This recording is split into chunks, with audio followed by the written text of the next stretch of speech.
Hello everyone, thank you so much for watching my videos, especially to my viewers and subscribers in Asia.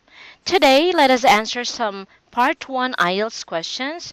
I've prepared two sample answers for each question, so repeat after me and let us begin. So the first topic is about pets. The first question, what is the most popular animal in your country? Please repeat after me.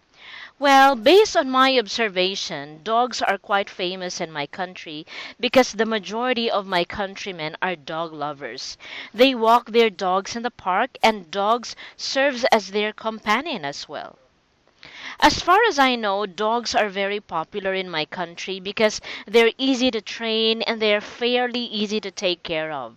Aside from that, they can be great companions because they protect their owners. Next question. What is your favorite animal and why? Well, I guess it would have to be dogs and pandas. I'm actually an animal lover and I just adore dogs so much because I think they're so clever. Pandas, on the other hand, are so cute and adorable. Actually, I'm a cat person and I just adore cats so much. In fact, I have two cats at home and I love them compared to other animals because they're very clean and they don't make a mess like dogs. Next question. Have you ever had a pet before? Yes, I've had several pets before. I used to have a couple of dogs, a bird, and I remember feeding them during my free time. My father loves animals, and I think I got it from him. Unfortunately, I never had a pet before because my mom was allergic to animal furs. I wanted to raise a cat when I was young, but she didn't allow me to have one. Where do you prefer to keep your pet, indoors or outdoors? Well, since I live in an apartment, I don't have an outdoor space. I have a balcony and I don't really want to put my pets there because they can get cold at night and they might get sick. Well, as much as possible, I'd like to keep them outdoors so that they don't make a mess inside my house. I think it's hassle-free because I don't need to clean their feces or furs on my floor or sofa.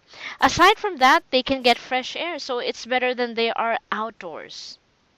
So, this should be they. All right? Next question.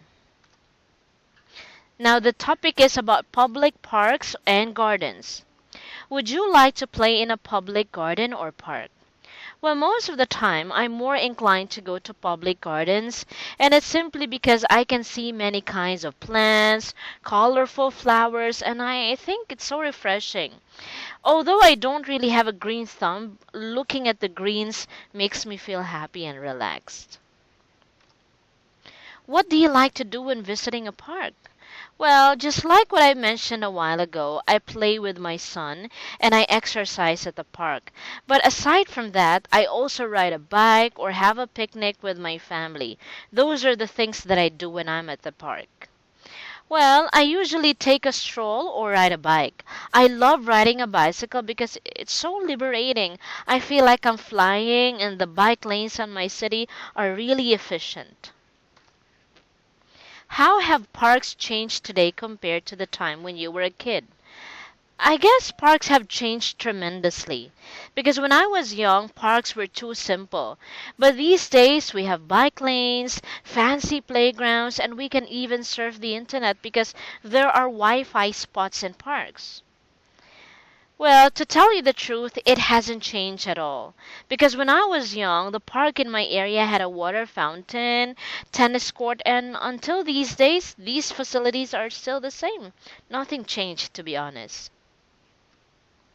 Would you prefer to play in a personal garden or public garden? Well, as much as possible, I'd love to play in a personal garden because I can invite my friends over. I can also grow many plants, which I think is more exciting. In terms of public gardens, I'm not really fond of them because it's crowded and I won't have my privacy there. Actually, I'm a people person, and I usually enjoy staying in places with lots of people. So I would always go to public gardens because it's more fun. Besides, public gardens have more plants and amenities since it's well maintained by the government. Now let's talk about science. Do you like science? Yes, absolutely. I'm passionate about science simply because I can gain a lot of scientific information and ideas. It helps me to be it helps me to understand the world that I'm living in, and I think science is more exciting when there are experiments. I think it depends I think it depends on what branch of science it is. If it's physics or chemistry, I must admit that I'm not keen on these science subjects because I need to calculate some formula, so it's like math for me. However, if it's anatomy or biology, I can say that I love it because it's more appealing. Which science subject is interesting to you? Well, I guess it would have to be biology. I think it's fascinating because I can relate more to its concepts. I can get more profound knowledge about plants, animals, and their biological structure. I think it would have to be geology. I've always been fascinated with the Earth's physical structure, and I think it's always amazing to learn about rocks, mountains, and other natural resources on our planet. When did you start to learn about science? Well, just like other people, I started learning about science in primary school. Science subjects are major subjects, and all students should learn about them since it's always part of the school's curriculum. As far as I can recall, I started learning about science in kindergarten. But I think I only learned the most basic scientific concepts, like the parts of the body and the names of animals.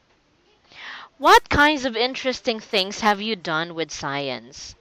Well, during my chemistry class, I made some crayons and I used some chemicals to make them. I think it was really memorable because after experimenting, we played with our crayons and we all had a blast. I guess the most interesting one was when my classmates and I made a banana wine. It was our chemistry class, and some of my classmates made pineapple wine and blackberry wine.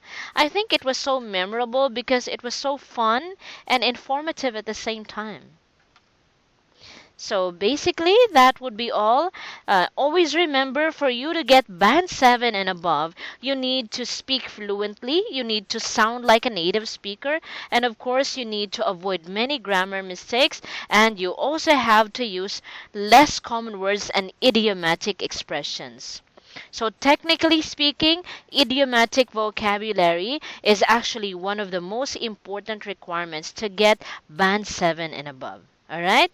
So that would be all. Thank you so much. Please click on the subscribe button and share my videos to your friends who are also preparing for IELTS. All right? Thank you so much. Bye.